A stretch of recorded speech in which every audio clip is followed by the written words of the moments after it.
सदर मोहतरम मुअज़्ज़ज़ सामिईन इकराम स्टेज पर तशरीफ फरमा उलमाए इकराम, मैं आप तमाम का तहे दिल से आप तमाम को मुबारकबाद देते हैं कि सरजमीन रामपुर के नौजवान जो बहुत ही कम वक्त में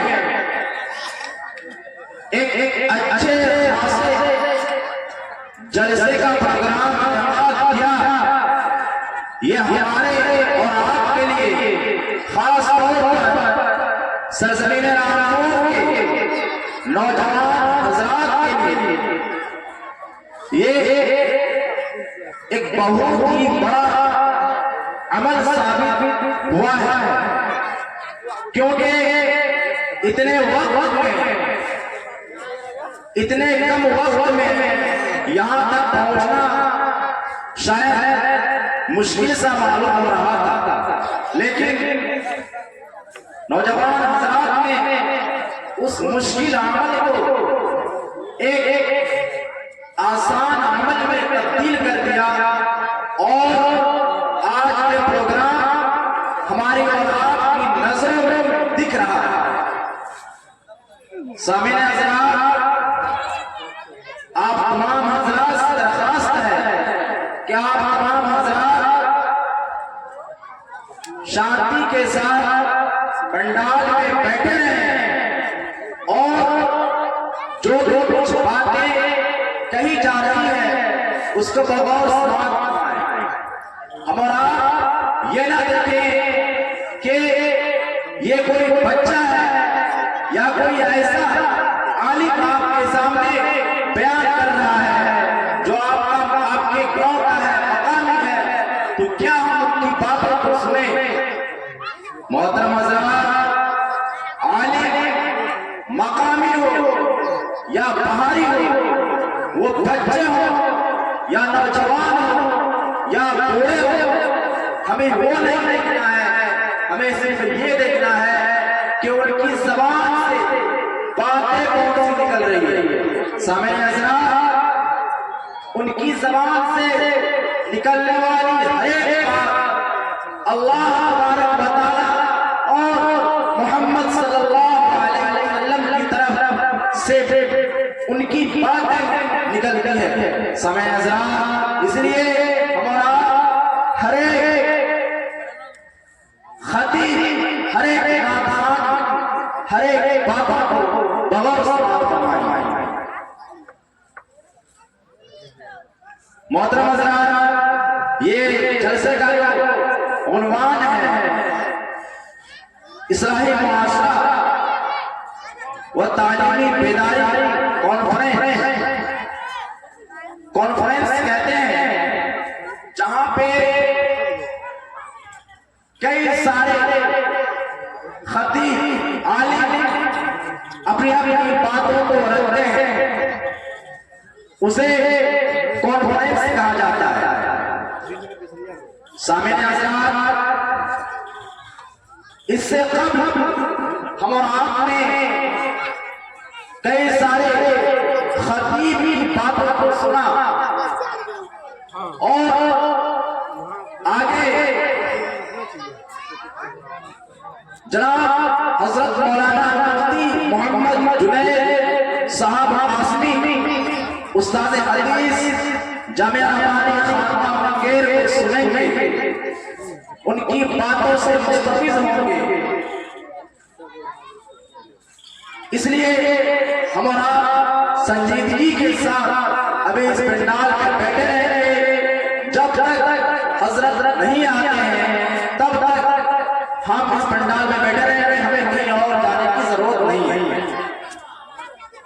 हम बिना ताखीर के अपना बात को शुरू करते हैं।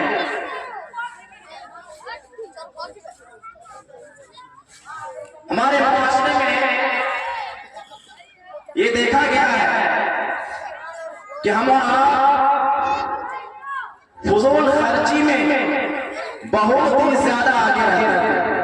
वो फजूल खर्ची रोजमर्रा की जिंदगी से जुड़ी हो या वो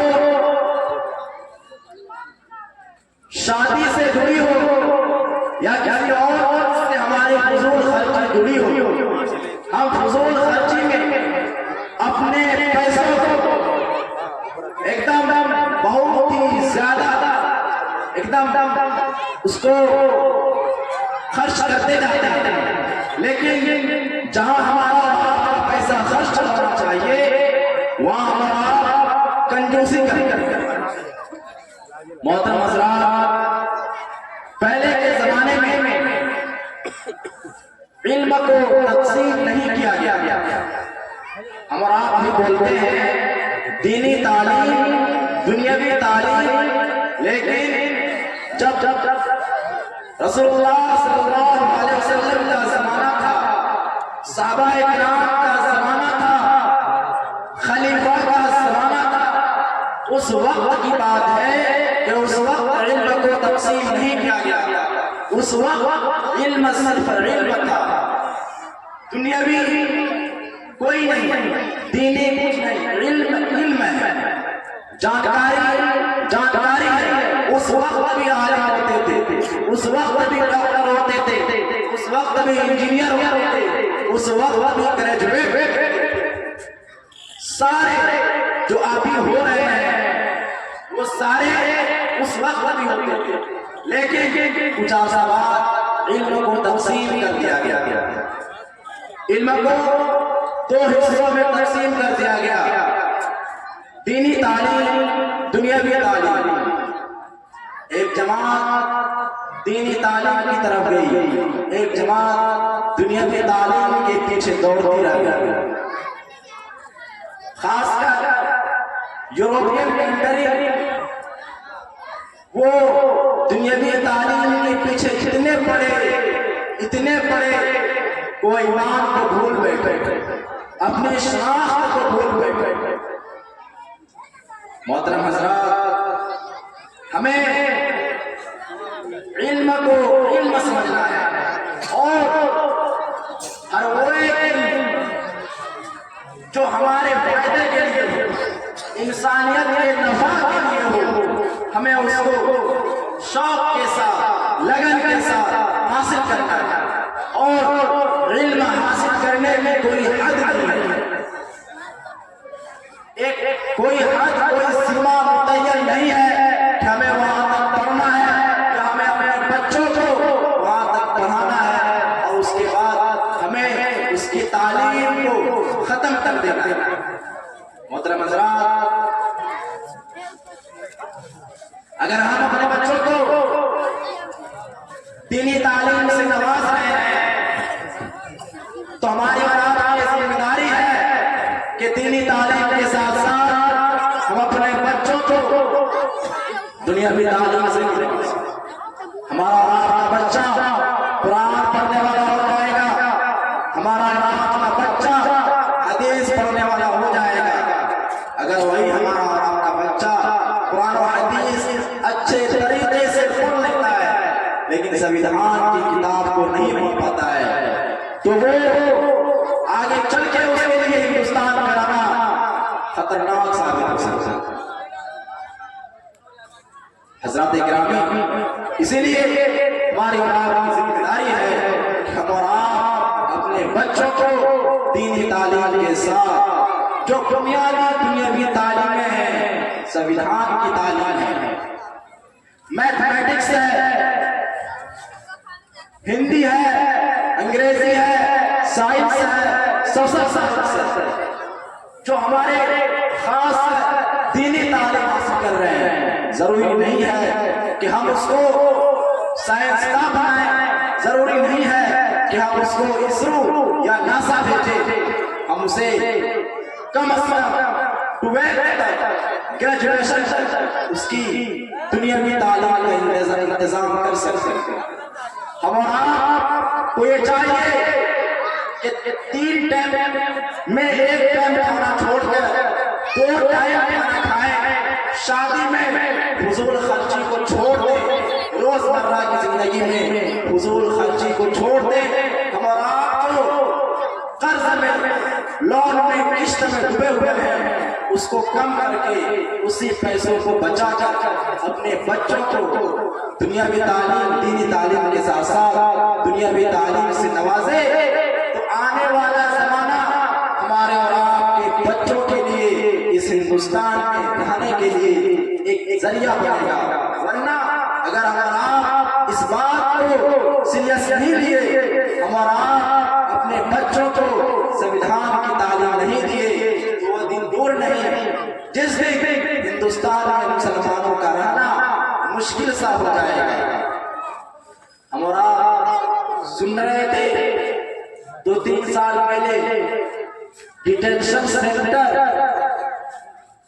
एनआरसी, सीएए, अगर हमारा आप यही हाल रहा तो एनआरसी, सीएए ये एक दिन लागू हो गए, जो कि हमारे जितने भी बच्चे हैं उनसे हमारा आप पूछते हैं कि एनआरसी का फॉर्म क्या होता है, सीएए का फॉर्म क्या होता है।